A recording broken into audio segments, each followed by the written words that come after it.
My name is Paul. I'm a junior in CC and I produce music and I perform here and there. I'm involved in InterVarsity Christian Fellowship where I lead musical worship there.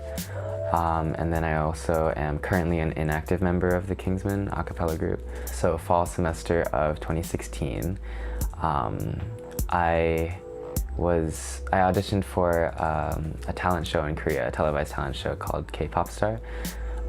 And I got in, surprisingly. It was like a huge process where I think like 450 people auditioned just from New York.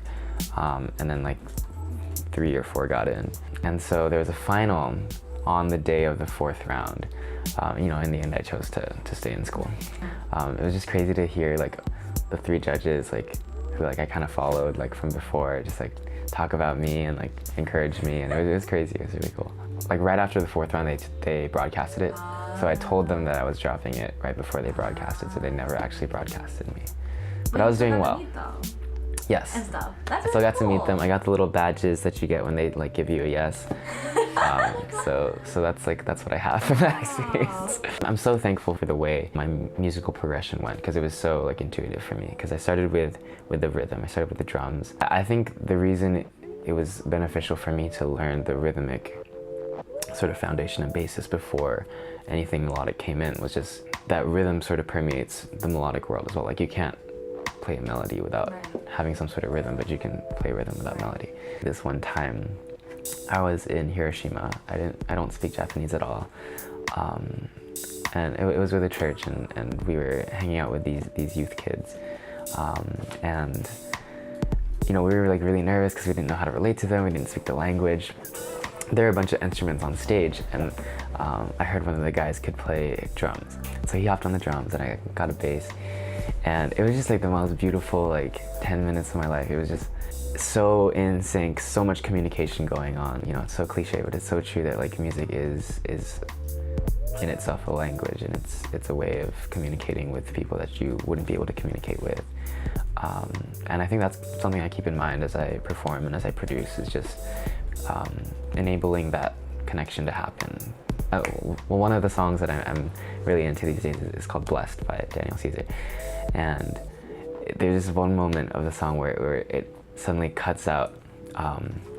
You can hear this piano that's like in like an EQ filter, so it's like you can only hear the high parts and not the bassy parts. And then this chorus of like really like warm, sort of almost muffled vocals comes in with like this like really washy organ, and it's just like the contrast, I think, is what I listen to a lot, and that kind of thing makes my heart tremble. I've been listening to a lot of Daniel Caesar, a lot of Jack Garrett, and a lot of old like big band and jazz classics.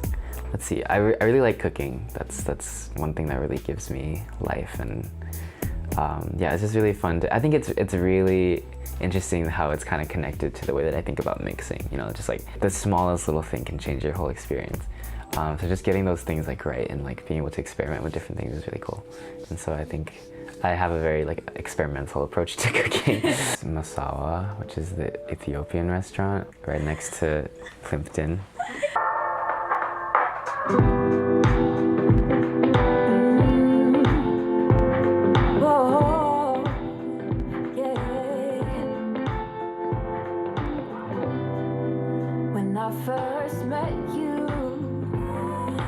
So I've been getting into, you know, making sounds like that, and then like integrating it and just like weird stuff like that. But yeah. So there's that, but also one of the clients that I'm working with, they're doing a very like 80s funk pop sort of vibe. So that's something that I'm working at getting better at, to treat someone else's success slash mastery of their art as a source of inspiration rather than discouragement, because that really fuels me. Like when I see someone that's really good, I sit down and like play their video multiple times and I like figure out what they're doing, And I feel like there's that way to treat it, but there's also a way that's really discouraging. Like, oh, like I've worked so hard and like I'm not even there. Especially like, I don't know, like if someone's like younger than you or someone's, you know, started later than you or something. It's really easy to feel that way. But I would say being comfortable not being the best, but also letting that fact like motivate you.